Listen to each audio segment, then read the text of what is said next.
The world blinked at me, shapes and colors jittering into focus like an ancient vid broadcast with bad reception. I staggered, clutching my gut. Nausea swirled through me, a whirlpool threatening to drag me into the oblivion of retching. Dr. Lyle rushed toward me, her thin face pinched tight with worry. Not concern for me, but her precious experiment. "Jacob, report. Tell me what you see." She thrust a data pad into my clammy hand. Blinking away the blur, I forced my trembling fingers to type. My usual eloquence had vanished along with the familiar, sterile confines of the lab.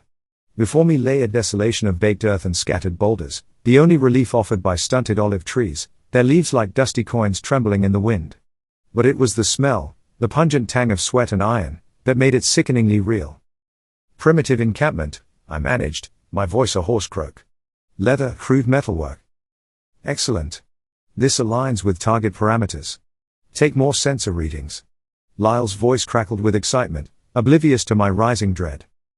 I was an anthropologist, not a blasted soldier. Sure, the military had bankrolled our little temporal jaunt, their eyes gleaming with visions of invincible shock troops wrenched from the pages of history. But I'd been assured my role was strictly observational. Yet here I was, flung centuries into the past and expected to operate equipment fit for a grunt while my insides churned. The ache in my head was reaching critical mass. I swayed, the data pad slipping from my grasp. "Look, something's not right. My readings are going haywire, and I broke off, a scream rising in my throat. Below, amidst the ramshackle tents, figures were stirring. Not the handful of scouts we'd anticipated, but dozens. Clad not in rags as intel suggested, but gleaming bronze. The sun caught on honed spear tips, and my blood ran cold as those merciless eyes fixed upwards, directly at me. "Jacob?" Lyle's voice was tinny in my earpiece, edged with something I couldn't identify. Fear, perhaps. "They see me," I whispered, my guts twisting into tight knots. What had we unleashed? The roar that ripped across the arid plain wasn't human. It was the cry of men born and raised for a singular purpose, war. As one, the warriors surged, bronze bodies gleaming like an angry tide. And I was trapped in the heart of a historical anomaly, about to become an insignificant footnote scribbled in blood. Extraction. Now. I screamed into the comm, all semblance of scientific detachment gone. But Lyle's reply was drowned out by the terrifying drumbeat of approaching feet. I whirled, scrambling for the shimmering distortion that marked the portal back to my own time. A hand wrenched me back, gnarled fingers digging into my arm. A weathered face, streaked with something suspiciously like war paint, leered close. My nostrils flared in disgust, sweat, rancid animal fat, and the unmistakable metallic scent of fear, my fear. "Lyle. They've got me, I need." My words died as the spear thrust forward, not with malice, but a terrifying sort of curiosity. Like I was a particularly strange insect to be examined before squashing. The world tilted, the distortion of the portal shimmering tantalizingly close. But it was the shout, laced with stark terror, that cut through the haze. "Jacob, no." It was Lyle. Always so clinical, so meticulous, yet her voice now bordered on hysteria. For the first time, true comprehension clawed its way through my panic. She knew, had always known, that the rip in time wasn't one way. Then the spear found its mark. Not a killing blow, calculatedly not. Pain, white-hot and blinding, seared through me, my agonized cry mingling with Lyle's. And just before an impenetrable darkness descended, I saw a sight that would haunt me for whatever time I had left. The ground beneath the portal seethed, the distortion shimmering then winking out. On my side, it was an anomaly cut short. On theirs. Well, that was the question, wasn't it? The year 3027 prided itself on its technological wonders. Anti-gravity vehicles hummed above gleaming megacities, nanomedicine triumphed over the most insidious of diseases, and reaching out to touch the stars seemed a certainty rather than an ambition. Yet, we'd unleashed the Pandora's box of time, and I, quite literally, had been the sacrificial pawn. Now, sprawled in the dust, the strangely warm blood pooling around me, I looked up into the pitiless blue sky. The roar of my own world, sleek jets and the reassuring hum of regulated power, had been replaced by the raw, barbaric bellow of men for whom combat wasn't a tactic, it was the very essence of their existence. Had we made soldiers? Or had we just birthed our own doom? The knowledge offered grim comfort. I wouldn't be alive to find out. But Lyle would, and the rest of them, tucked away in their pristine labs, behind their comforting screens and projections.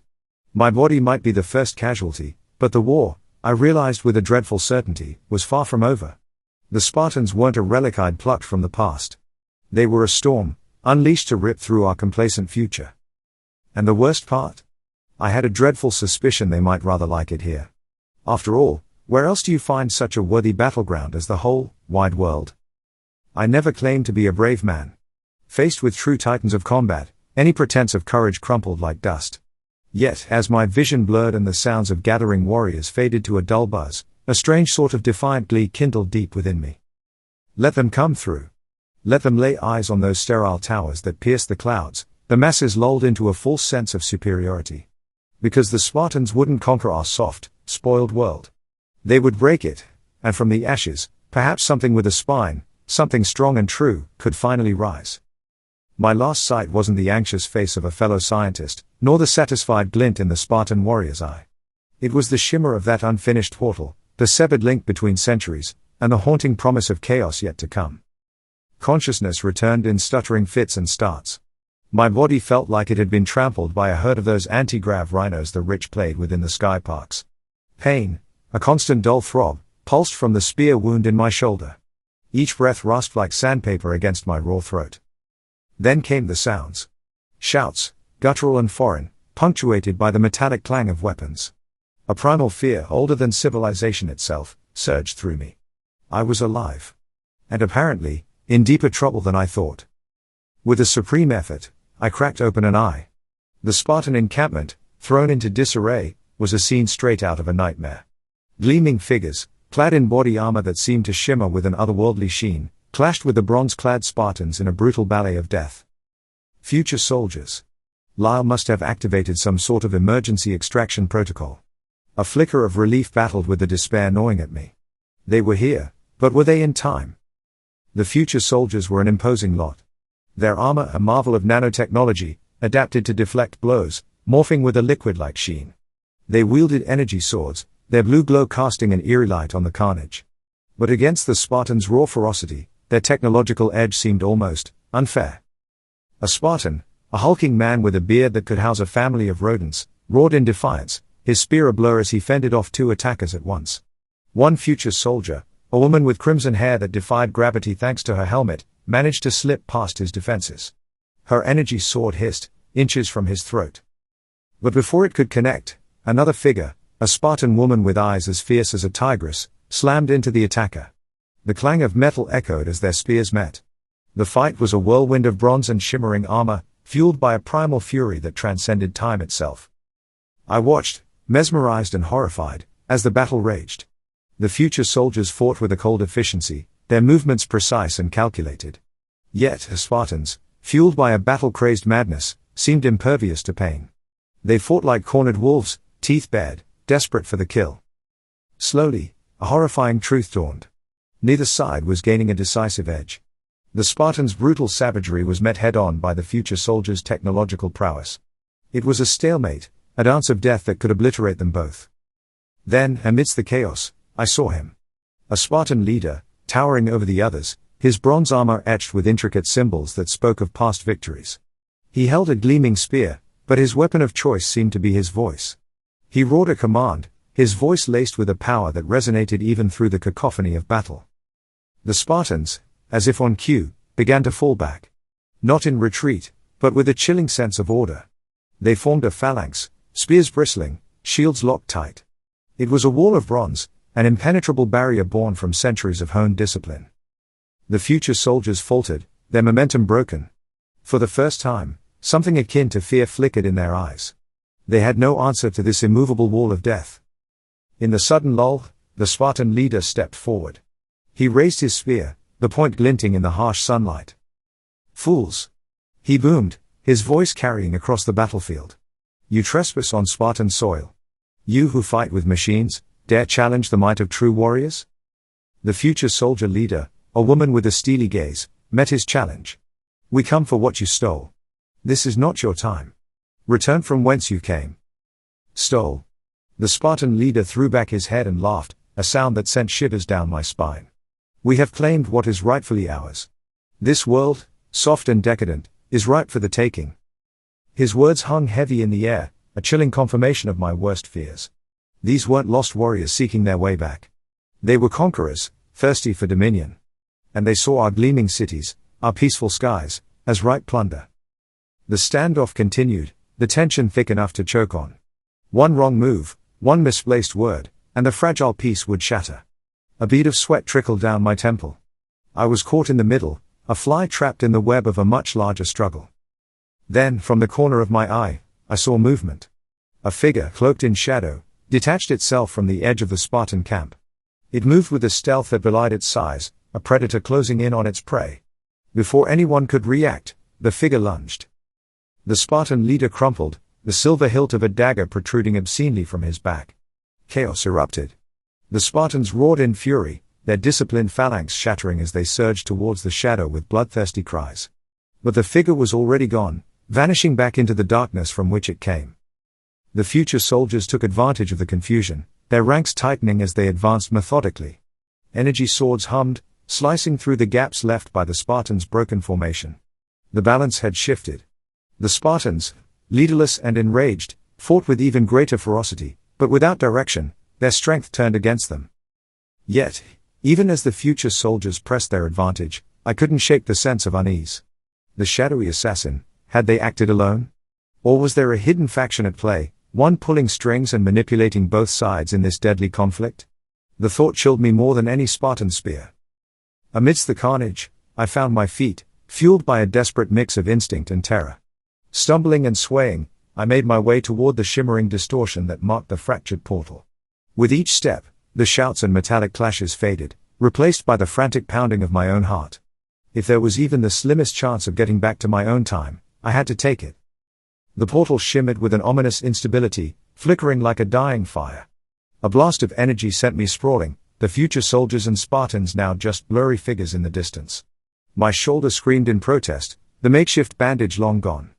I scrambled to my feet, ignoring the pain. One final lunge, and I tumbled through the wavering curtain of light. The battlefield dissolved, replaced by the familiar sterile white walls of the lab. A wave of relief washed over me, swiftly followed by a bone-deep exhaustion. I collapsed to the floor, gasping for air. Jacob. Lyle's voice cut through my daze. She knelt beside me, her usually pristine lab coat stained with blood. Not mine, thankfully. In her eyes, fear and guilt battled for dominance. They followed, I rasped, my voice barely above a whisper. I don't know how many. They're loose. Lyle paled. Impossible. The portal collapsed. Her voice trailed off, replaced by a dawning realization. We both turned toward the screen, where the projected battlefield flickered erratically. Then, amidst the chaos, a single figure emerged. It was a Spartan woman, her armor battered yet gleaming with defiance. She planted her spear in the ground, the red cloth adorning the shaft flapping like a battle flag. Her gaze pierced the screen, seeming to lock directly onto mine. She raised a fist in a warrior's salute, then turned and strode off into the hazy distortion. And just like that, the screen flickered out, leaving an unsettling silence in its wake. This isn't just a war, Jacob. Lyle's voice was barely a whisper, heavy with a terrible comprehension.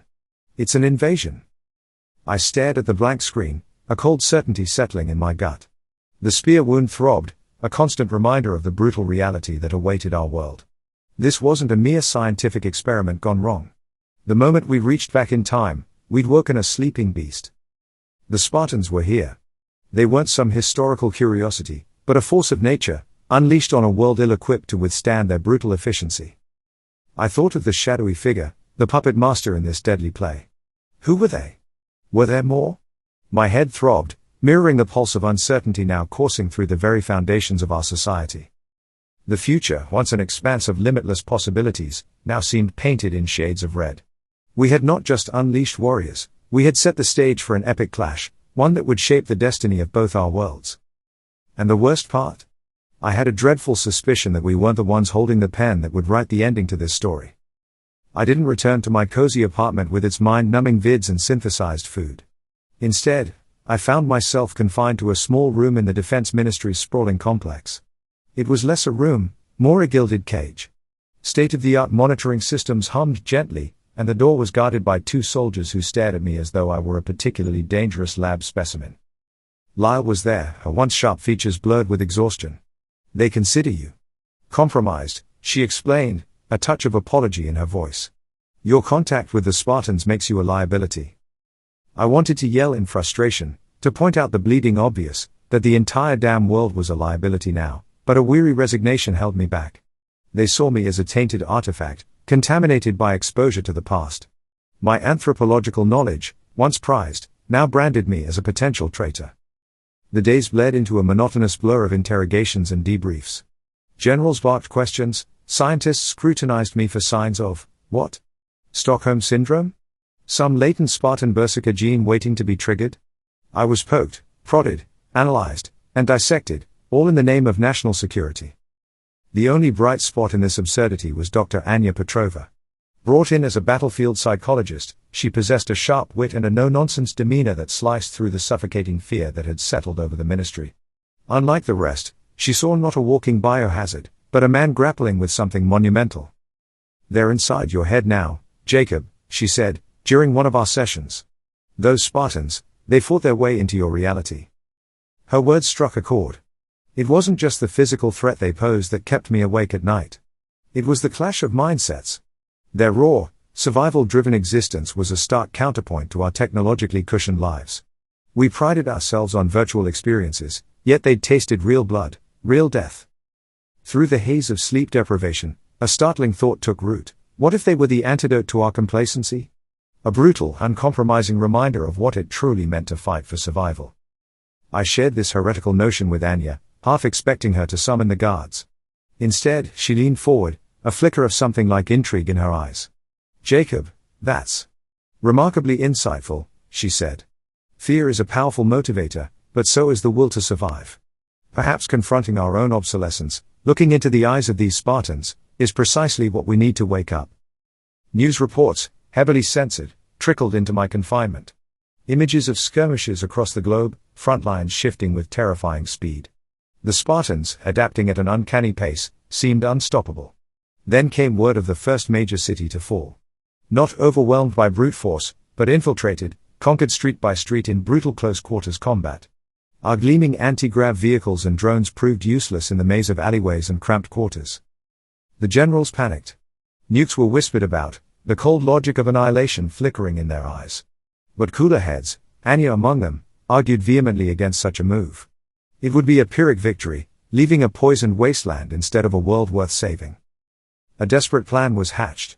A special unit would be created, a blend of our greatest soldiers and the most cunning minds in the military. They needed a name, a symbol to rally around. Anya turned to me, a strange gleam in her eye. Spartans, she said, will fight them with their own spirit. I became their unwilling tutor.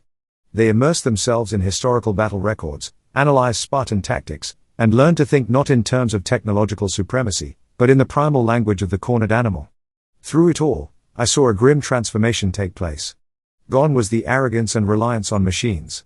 In their eyes glowed a desperate sort of resolve, mirrored, perhaps, in my own. Then, the day came when my cage door opened.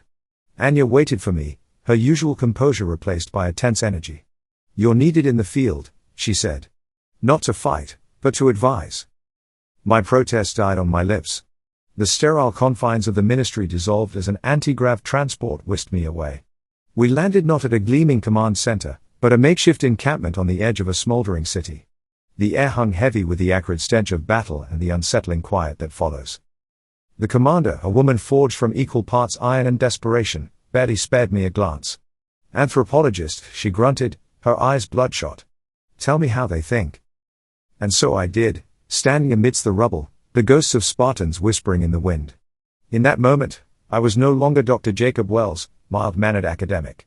I was a conduit for a warrior spirit born centuries ago, forced to find a new battleground in this strange and terrifying future. We lost cities. Good soldiers died in fields and urban wastelands, their blood painting the land alongside their ancient counterparts. Yet, for the first time, we weren't being outfought. With each battle, we learned. Our technology adapted, stripped down to its brutal essentials. And in our eyes, the Spartans began to see a reflection of their own relentless determination. It's a long war, this one. Perhaps endless. But we're in it now, truly in it. We've paid the price for our arrogance, and from the ashes, something forged in desperation and tempered in blood is rising to meet the challenge.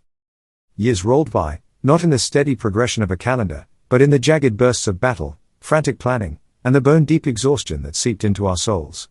I was no longer the wide-eyed anthropologist, but a grizzled veteran of a war fought on two fronts, against an implacable enemy and the lingering complacency within our own ranks. Dr. Petrova was right. The Spartans had become a dark mirror, forcing us to confront the fragility of our carefully constructed world. They'd shattered our illusions of invulnerability, and in the reforging, we were becoming something tougher, leaner, and infinitely more dangerous. Our gleaming cities bore the scars of war, not in smoking craters, but in a hardened pragmatism. The frivolous excesses of the past were stripped away, replaced by an austere focus on survival. Anti-grav gardens sprouted, replacing ornamental parks. Nanofabricators churned out weapons as readily as they once did frivolous gadgets. Even our children played with an intensity that chilled me, their games mimicking the grim reality they'd been born into. The front lines became our laboratories. Our new Spartans fought not just with weapons, but cunning. They learned to outmaneuver their foes, to exploit any weakness in the Spartans' rigid discipline. And they learned to embrace sacrifice, not with suicidal recklessness, but with the chilling calculus of war. It was Commander Lin, forged in the crucible of those early defeats, who first dared to use what the brass called calculated contamination. We didn't poison cities, we seeded them. Our scientists, their ethics hammered into new shapes by brutal necessity, released nanoswarms into urban centers we knew were lost. These microscopic killers didn't obliterate, they degraded, attacking chitinous armor, targeting the Spartans' crude bioenhancements. For every conquered block, the Spartans paid a price in weakened warriors and dwindling supplies.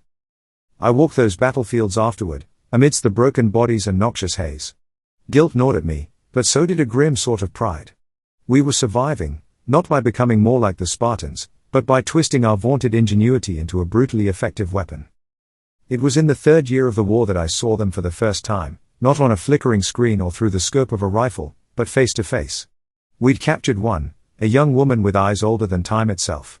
In the makeshift interrogation cell, surrounded by all our technological trappings, it was she who seemed the alien, not us. Why? She rasped, her voice ragged but defiant. Your world could have been a paradise. It was Anya who answered, not with a rehearsed propaganda, but with a stark truth wrenched from the horrors she'd witnessed. Paradise breeds weakness, she said, her voice low. It creates an illusion of safety that shatters at the first touch of true conflict. You reminded us of what it means to fight, not for ideals, but for the hard, unyielding reality of existence. The Spartan woman spat, disgust in her eyes. You will become monsters, just like us. Anya merely nodded. Perhaps. But we'll be monsters who survive. The stalemate stretched into a grueling campaign of attrition. Neither side could claim true dominance, yet neither could retreat. Sieges lasted months, skirmishes flared in places we thought secure, and the death toll escalated. Each loss, Spartan or one of our own, cut deep. With each fallen warrior, the gulf between our worlds seemed less impossible to bridge. Then, on a desolate stretch of scorched earth, in a battle neither side truly won, it happened. Our warriors were retreating, hounded by a relentless Spartan phalanx. I was caught in the chaos, scrambling back, the bitter taste of defeat heavy in my mouth. Suddenly, something blurred past me, a flash of bronze and muscle. A Spartan, separated from his unit, lunged at a young soldier, a woman barely out of her teens. Instincts, honed by countless near-death experiences, took over. I slammed into the Spartan with the force of desperation. We tumbled to the ground, locked in a desperate grapple. My vision swam, red with rage and exertion. We rolled, neither managing to land a decisive blow. Then, his hand found my wounded shoulder, the old spear injury. Pain exploded, but it fueled a terrifying surge of strength.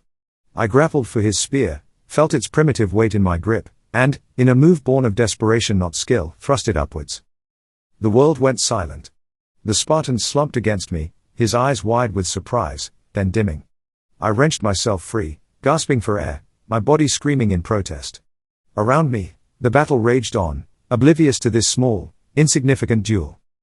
The young soldier I'd saved stared at me, shock and something like gratitude warring in her eyes. I scrambled to my feet, suddenly aware of the crude weapon I still held.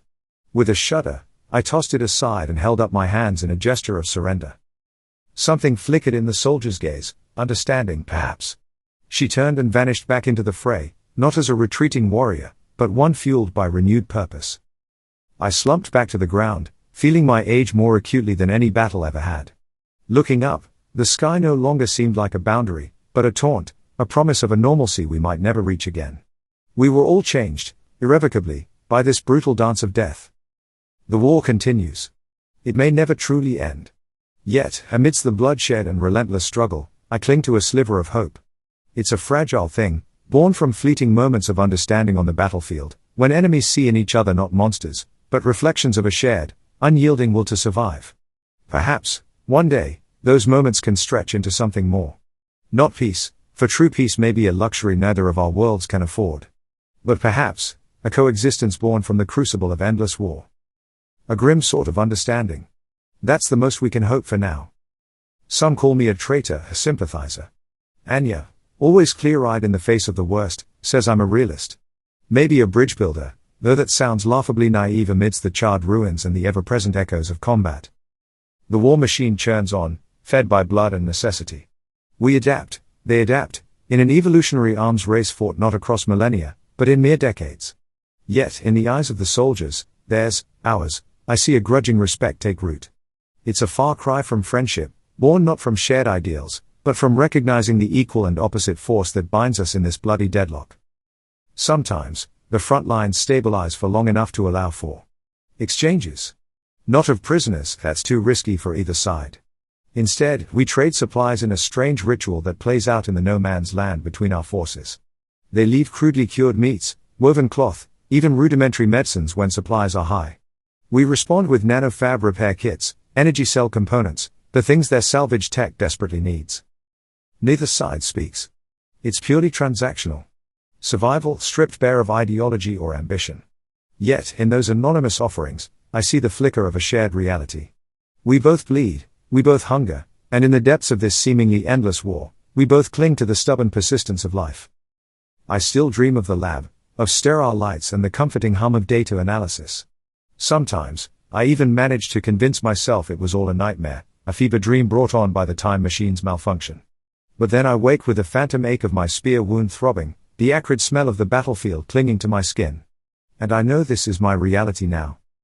They named their elite force after us, after the spirit we unwittingly unleashed. The irony isn't lost on me. Our Spartans charged the enemy lines, not with the rigid discipline of their bronze-clad counterparts, but with a cunning ferocity born of survival.